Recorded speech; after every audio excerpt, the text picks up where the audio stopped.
This free step-by-step video comes to you directly from Haynes, creators of the world's best repair manuals. Fix your car or truck the right way with our accurate and reliable information at your side.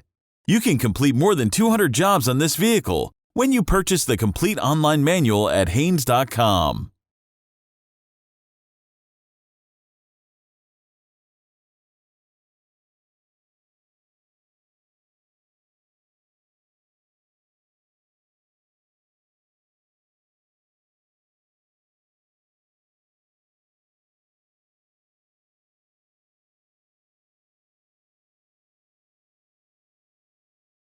Pull the hood release lever, located on the driver's side kick panel.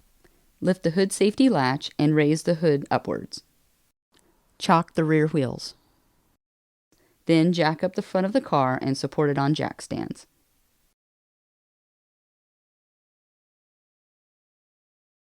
Position a drain pan underneath the transaxle to catch the fluid being drained. With the drain pan in place, remove all of the transaxle pan mounting bolts except the rear corners. Loosen those 2 bolts about 3 turns, but leave them in place to support the pan.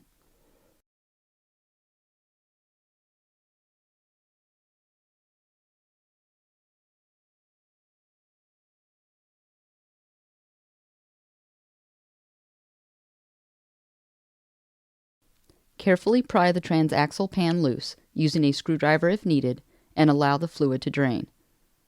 Don't nick or otherwise damage the pan or transaxle gasket surfaces, or leaks could develop. Remove the remaining bolts, pan, and gasket.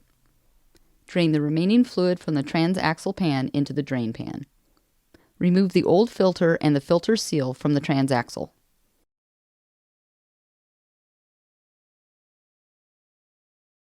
Carefully clean the gasket surface on the transaxle to remove all traces of the old gasket and sealant.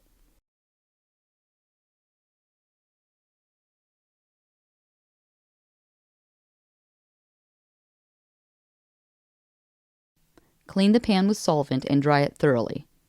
If you dry the pan with a cloth, be sure to remove all traces of lint, which could clog the valve body after reassembly.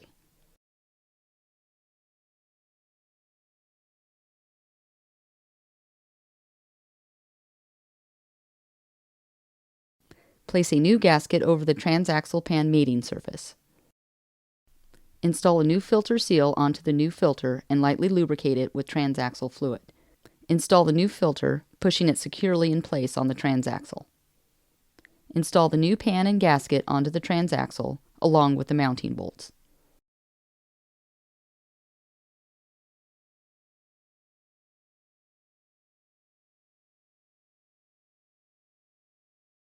Working around the pan, tighten each bolt a little at a time until the specified torque setting is reached. Don't over-tighten the bolts.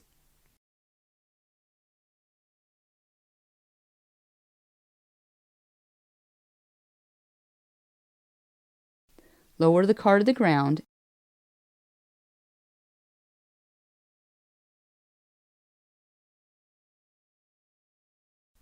remove the transaxle fluid dipstick.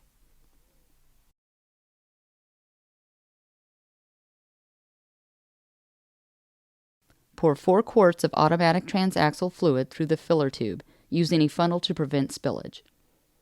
With the transaxle in park and the parking brake set, start the engine and allow it to idle normally. With the engine idling, move the gear selector slowly through each range, then back to park.